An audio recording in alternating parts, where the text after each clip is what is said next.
Thanks for joining us for another episode of Everyday Theology, where we connect theological truths to everyday believers. And that's what we are. We're ordinary pastors connecting theological truths to ordinary believers. And we have a wonderful interview for you today. This is my buddy, Jake Stone. Jake is a student at Southern Seminary and has been a friend for a couple years. Jake, thanks for hopping on with us today. Thanks, Ben. I'm glad to be able to be with you. So, Jake, let's start with some small talk. Then, tell us your story. Tell us how you became a Christian. Tell us how you got to where you are at Southern Seminary and what you're doing there and how that's going. Yeah, so I'm originally from Gulfport, Mississippi. I grew up in a Christian home, blessed with a faithful father and mother who loved Christ, loved His church. And so that was a big part of my growing up experience. I mean, when the doors were open, we were there at everything. And I'm very thankful for that testimony. And when I was a teenager, the gospel became a reality in my heart. I still vividly remember the sermon text being the rich young ruler, and a lot of that really applying to me, a church kid who had grown up in the church and all those things, but still had not rested and trusted in Christ and Him alone for salvation. So in God's grace, He saved me. And at the age of 19, I began preaching, and also that same year began pastoring. Don't exactly recommend that course, but I only had 3 months of experience, but that's how in God's providential working it happened for me. I served two different churches for almost 12 years, including actually pastoring my home church that I grew up in for 9.5, really leading in many ways a revitalization journey. Earlier this year, I stepped down and really wanted to concentrate on kind of a new season, being able to go for formal education and training. I have never had the opportunity to go to seminary, and I have had a great love for the Southern Baptist Theological Seminary here in Louisville. Been on campus several times, sat in a Baptist history class that Dr. Tom Nettles taught. And so just really, this was where I wanted to go if the Lord permitted and worked, and He has. And so I moved up here in June, and I will be starting my first classes in just a few days, and also starting today a job in the library on campus. So I'm really, really excited for that. Kind of my major goal is I'm starting the MDiv program this fall. Mm-hmm. But after that, I would then like to go in and do PhD work and do that specifically in church history and Baptist history. That really is a passion that I have. So, and that's our topic for today. Is we're going to kind of talk a little bit, just a small, minute part of Baptist history. But I really think, brother, you're living proof that you don't have to have seminary to be a faithful pastor. And so can you maybe speak to that just a little bit? Yeah, I mean, one of the things that I feel like I got to personally witness was we're living in a very blessed time where we have so much access to resources, whether that be in the form of video or audio lectures, sermons, books, conferences. And so for somebody like me, I was able really to say, you know what, I may not have the formal training, but as a pastor and as a preacher, you have to ask yourself, do I just want to be kind of mediocre and just go through week in, week out and not just do the bare minimum? Mm-hmm. Or do I realize that in the role that I have, because most guys are serving in smaller churches, they're serving in a blue collar environment where, your congregation is not going to be able to read all the books that you read and do all that kind of stuff. So you're called to be the public theologian in that community. And so you have a responsibility to read, to be as informed as possible. And I promise you, everybody, they're already getting all the cultural hot takes out there that they can handle. And even more than that, we need to be equipped to be able to give them good, solid, wholesome doctrinal truth that will Yes. be good for their souls.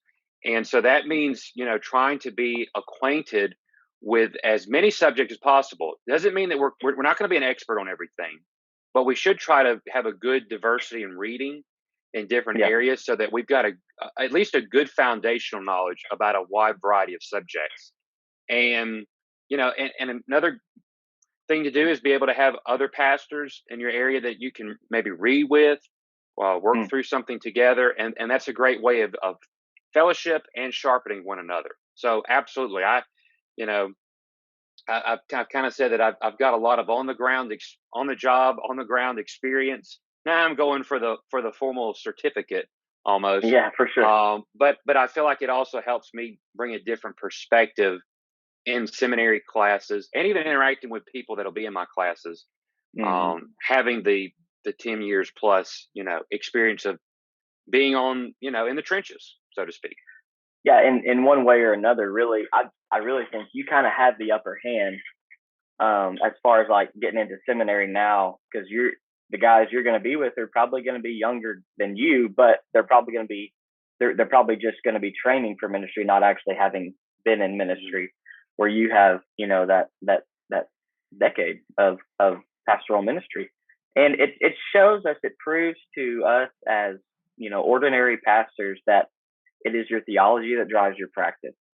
If you really believe what you say you believe, then that's going to inform the way you shepherd God's church, and that's vitally important today, because there is so many competing worldviews and competing agendas that are infiltrating, believers' minds. So let's shift just a minute, man. Tell me, because I don't know that I know this. Tell me how you came to love Baptist history. What sparked that? Because you're like the Baptist history guru, dude. Well, I don't know if I'd go that far. I still learn things daily myself, and so I'm ever learning. Yeah. I don't know if it's probably a little bit of a combination of things. Number one, so we'll just go ahead and share how nerdy I am. Um, when I was in the second grade, so we're going way back here, there was in our classroom a poster of the U.S. presidents. And I looked at it many times and decided, what, I'm gonna memorize this, and I want to know who these men were. Yeah. So I memorized the presidents on my own. That was not something required for class and was not something that was required in the home. And but once I did that, my mom started buying me books on the presidents, and so election 2000, Bush versus Gore was really the first election that I could vividly remember being engaged in.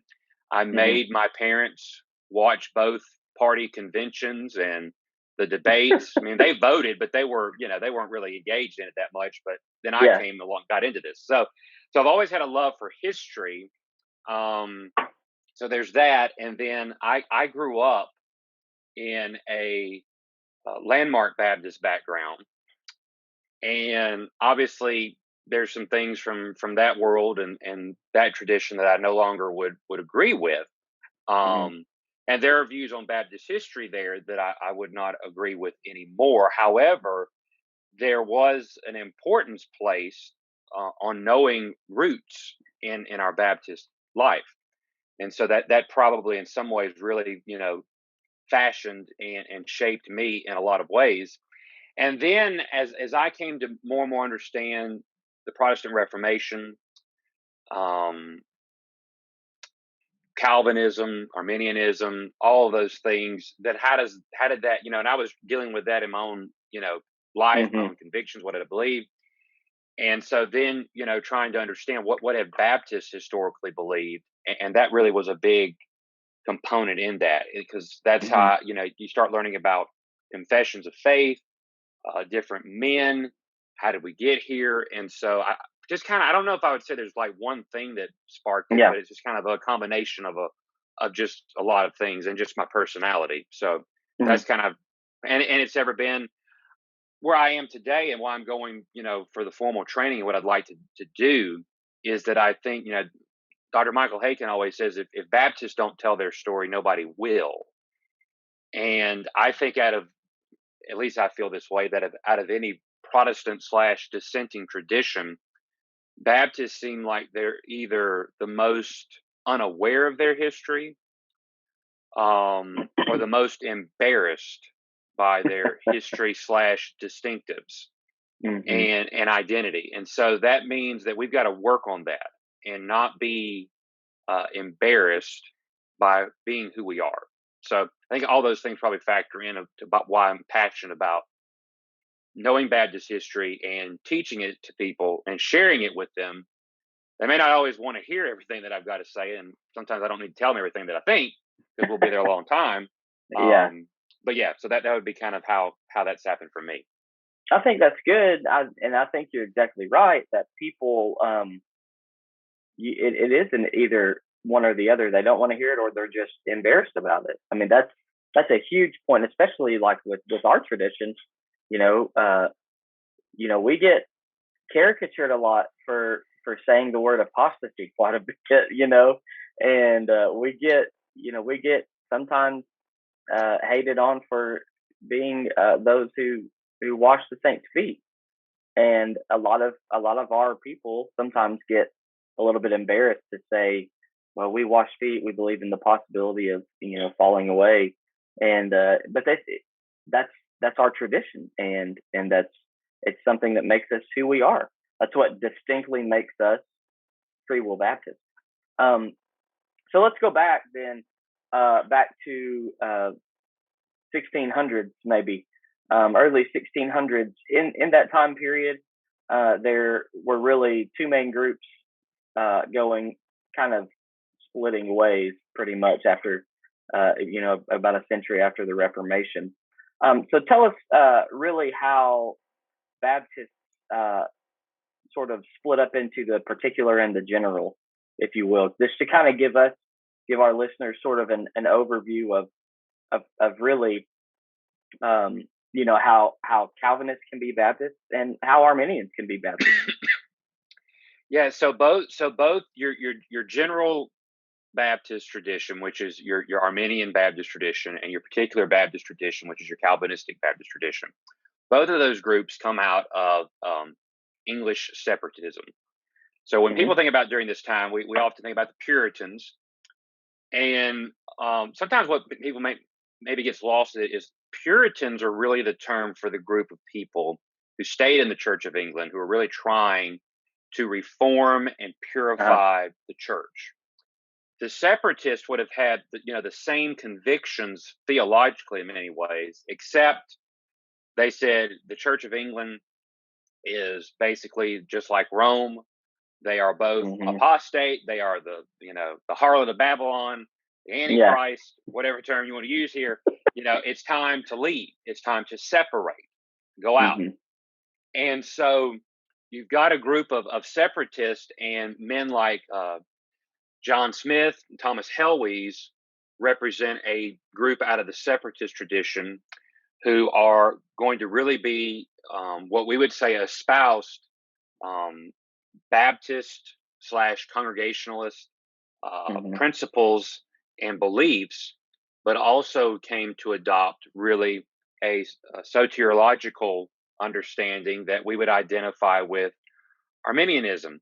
Now, one of the things we do in history, we use labels, but sometimes we use labels to make things neater because they're more complex. And you got to Yeah. understand that during this time with Smith and Helwys, um, you've got the Synod of Dort and all that's going on in Holland at the same time, concurrently in the 16 Yes. teens. So you got a lot of stuff going on here. And there's debate as to how much would those men have read anything by Jacob Arminius and all that. I'm not going to go down that road, Hmm. but Yeah. just Right. say so. That's where that tradition is born out of separatism. We'll move more into an Arminian direction as far as how does God save? How does all that unfold? Hmm. And then you still back in England, you've got that separatist tradition and congregationalism, and you're going to have what is known as the JLJ Church in London that began the 16 teens. Groups come out of that by the late 1630s. There are men like John Spilsbury, uh, Henry Jesse will come a little bit later, as far as moving more and more in a Baptist direction. And really, you're kind of culminates in 1644. There are 7 of those churches in London, and they publish a confession of faith, which we Yes. now refer to as the First London Baptist Confession. And it was a Calvinistic document.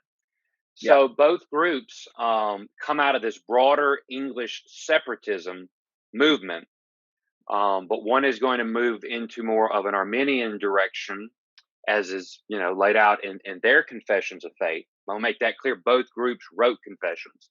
Yeah. So when people will say that Baptists are an anti-confessional, anti-creedal people, that's just not accurate. Historically, both groups, some of the earliest things they did to try to publish and publicly say this is what we believe, they wrote confessions of faith. And so both groups are coming out of that separatism. Both of them would have been very much also influenced and really come out of congregationalism. I would say a little bit more so for the particular Baptist movement when you think of the Congregationalist independent movement with men like Jeremiah Burroughs, Thomas Goodwin, and John Owen. But both would have had a lot common in polity and in how they viewed worship. But there would have been, some differences then on soteriology in many ways. Yeah. But really, and I'm kind of getting into the next question with that by this talking point, but really, for the most part, a lot of confessional General Baptist Arminians, like us, like Free Will Baptists, who associate more with Helwith and Grantham, would really probably not find a whole awful lot we disagreed with in the London Confession. It's sort of like Arminius with Calvin. Most of his disagreements were between election and perseverance. Really, those are the two main talking points there, where Arminius was disagreeing with Calvin, and that's pretty much. I think Dr. Matt Pinson likes to say we believe differently on how you come in a state of grace and how you come to not be in a state of grace, but how you stay in a state of grace we agree on. So that my next question is sort of like that. So can you tell us some commonalities between the general and the particular Baptist? You hinted on it, like congregationalism. They're Baptist in how they do their polity. They're Baptist in how they view worship. Any other commonalities? Maybe something on the means of grace, something like that. Yeah. Well, I think so. So one of the things, and so I'm going to give if I can just do a quick detour here. Sure, go ahead. If 5 years ago, I wouldn't have had this conversation with you because I would have been in a very much a little bit of a, we'll use the common term, the cage stage mentality in Calvinism. But really, somebody that we both know, love and appreciate a lot, Jesse Owens, who teaches at Welch. So I had read article that Jesse wrote with the Founders Journal on Andrew Fuller and Dan Taylor, which is over 100 years later in the two groups, so a little bit different from the time we're talking about. And I had also seen from the Gospel Coalition, brother that I know and respect, Jeff Robinson, did an interview with Dr. Matt Pinson about Reformed Arminians, and I'm like, what is that? That's sounds like a jumbo shrimp, that just doesn't make any sense. And but it really helped me, and I read Dr. Pinson's book. Jesse has become, one of my dearest friends that I have, and a fellow Baptist history nerd, and come to realize, the differences are real. So I'm not going to downplay the differences. Sure. There's a big difference. There is. But in Dr. Pinson's book, Timothy George, another Baptist history and theologian hero, he said in that blurb that we're theological cousins, and I would say we're Christian brothers, and we're theological cousins. Yeah. And so I tease sometimes, and I told him I would say this on this podcast. I would say that Jesse is one of my favorite Reformed Baptists. Now that would cause quite a stir, and I mean, wow, what does that mean? He's not a Calvinist. So I started to say, what do we have in common? Well, if you take, for example, Thomas Monk's an Orthodox Creed, Yeah, and if you take that and compare that to the Second London Baptist Confession, you're going to find that both groups really hold to what we would say are the five solas of the Protestant Reformation.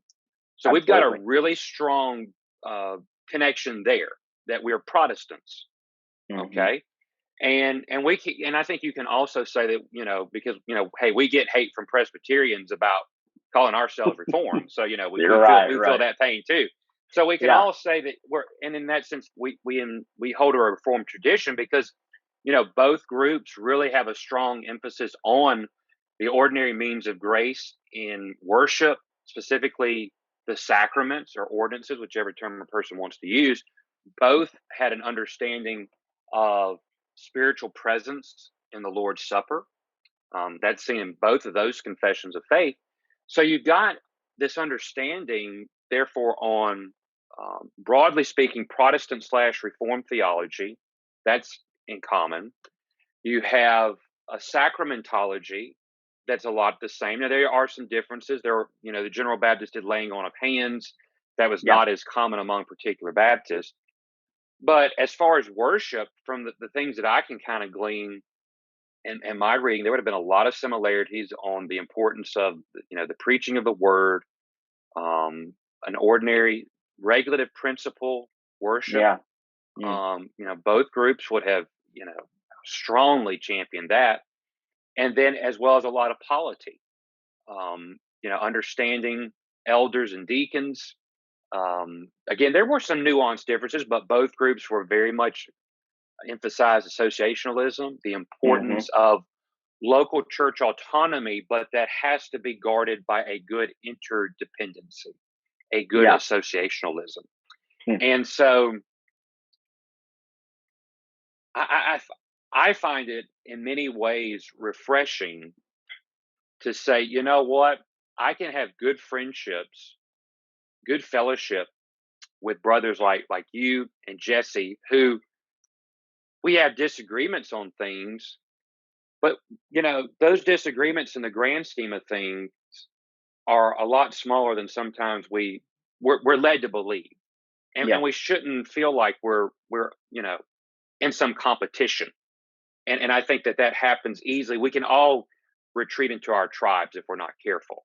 Sure. And I would say, you know what, if I still had that mindset, then there are some rich friendships I would not enjoy today if I had that mindset.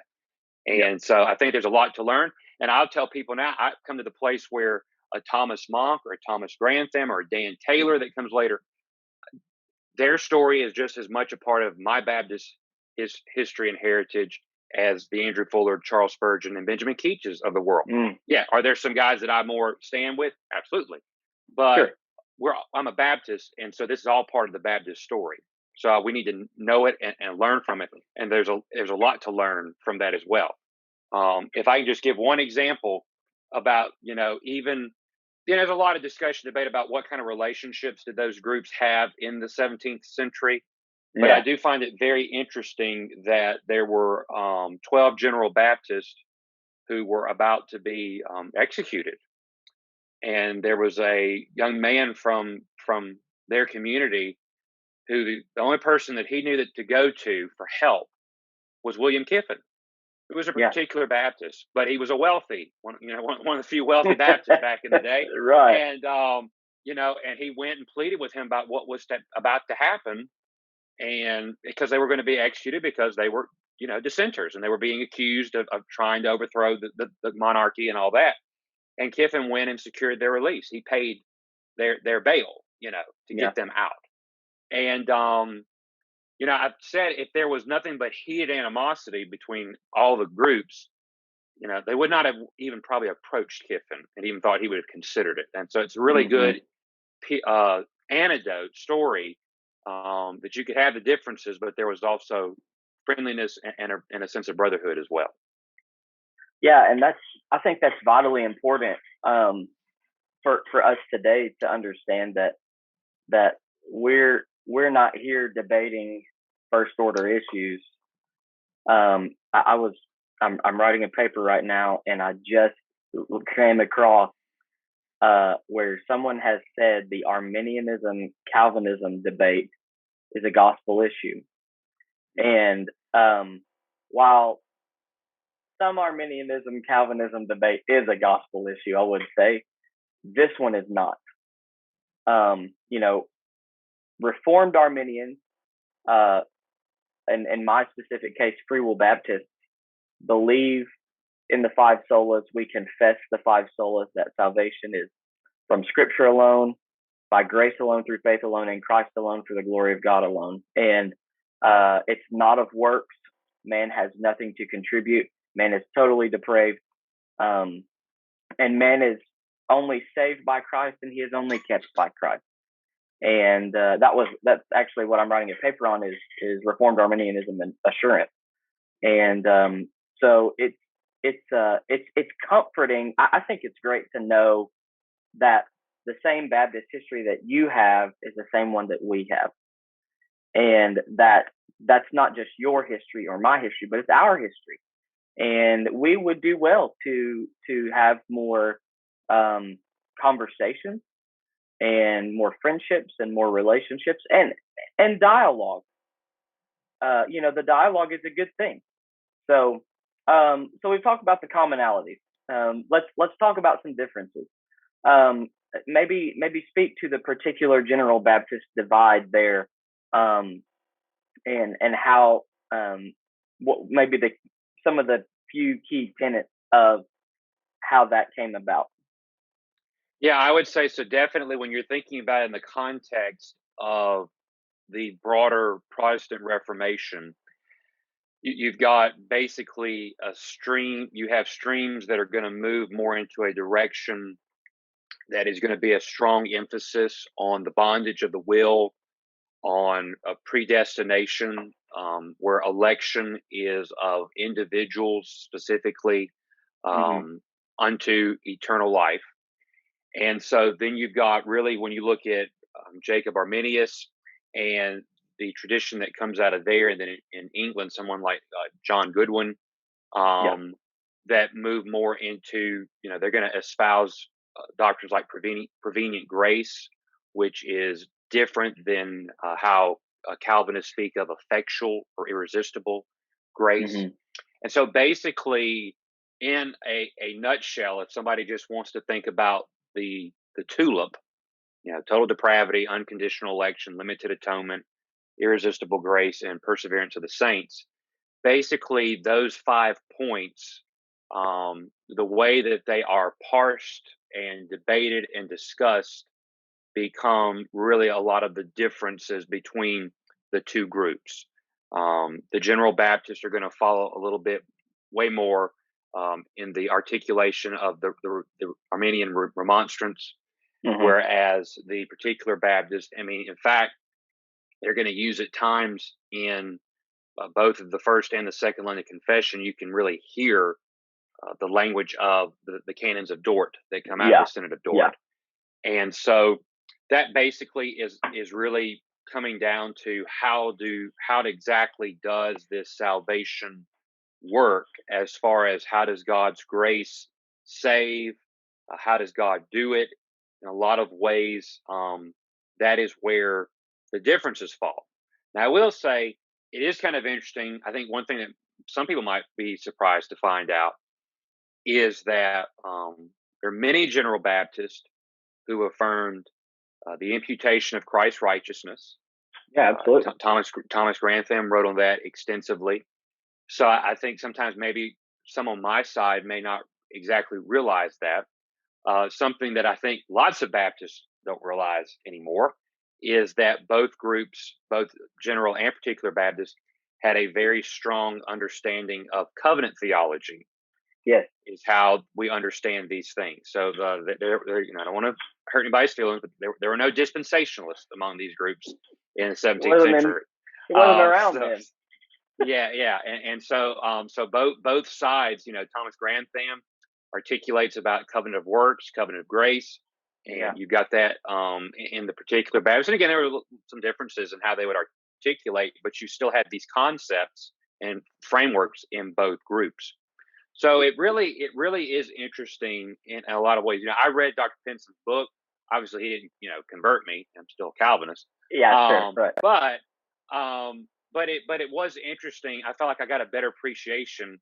And one thing that I'll tell anybody, whether you're on, you lean into my side or your side, we would all do well to actually read the people, not just read Mhm. about the people.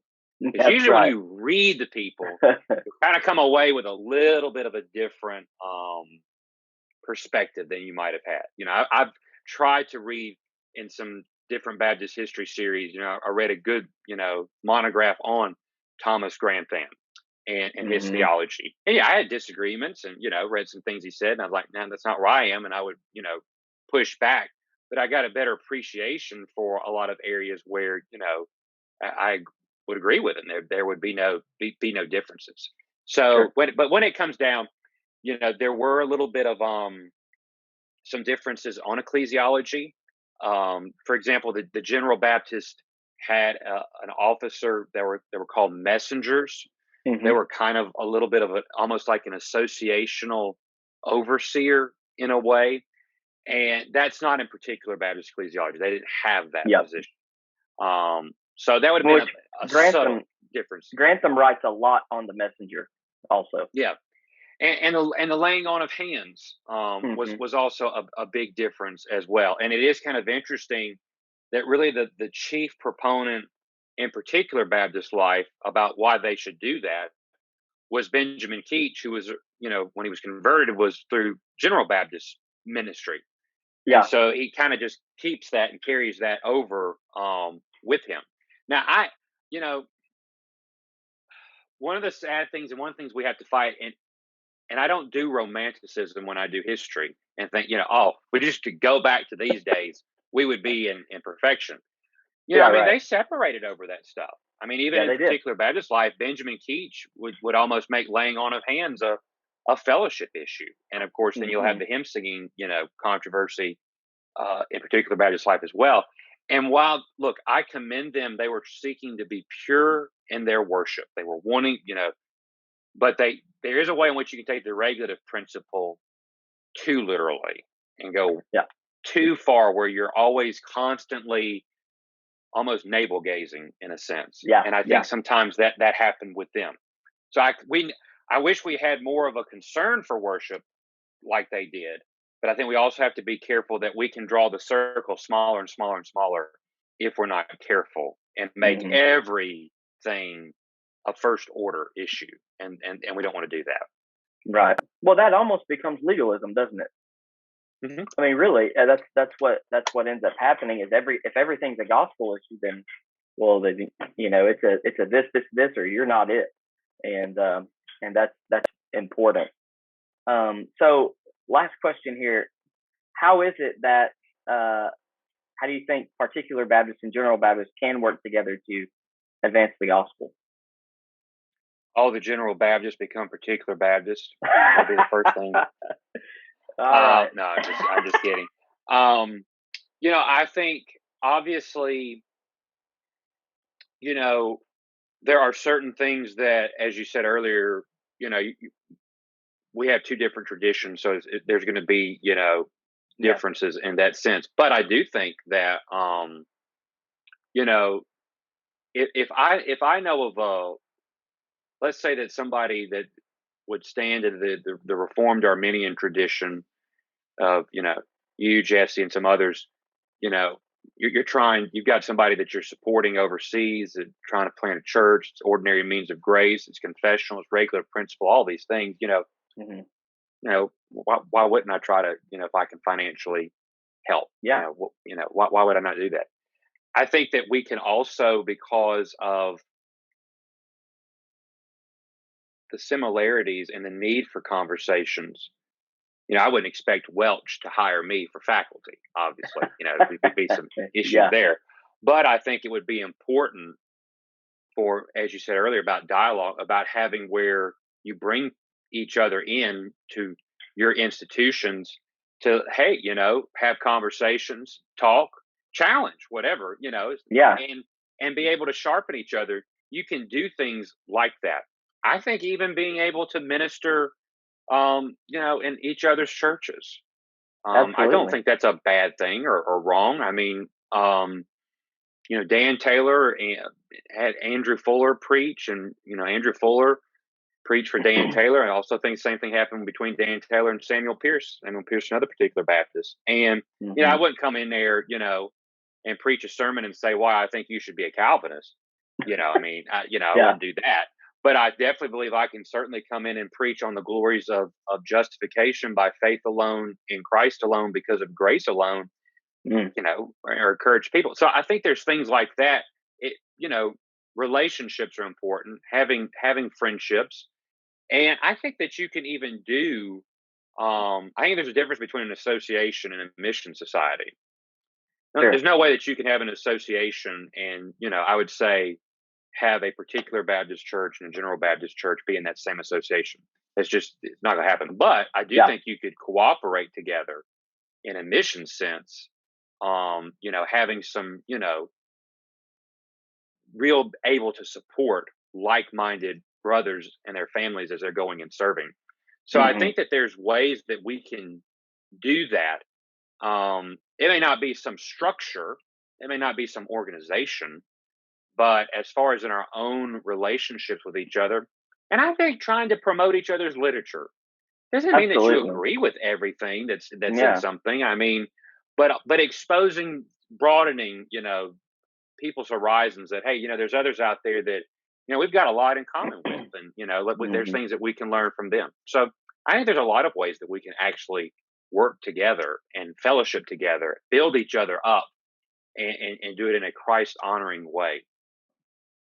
Yeah, and We're I going to be in think, heaven together, so we might as well go ahead and get some hey, practice in yeah. now.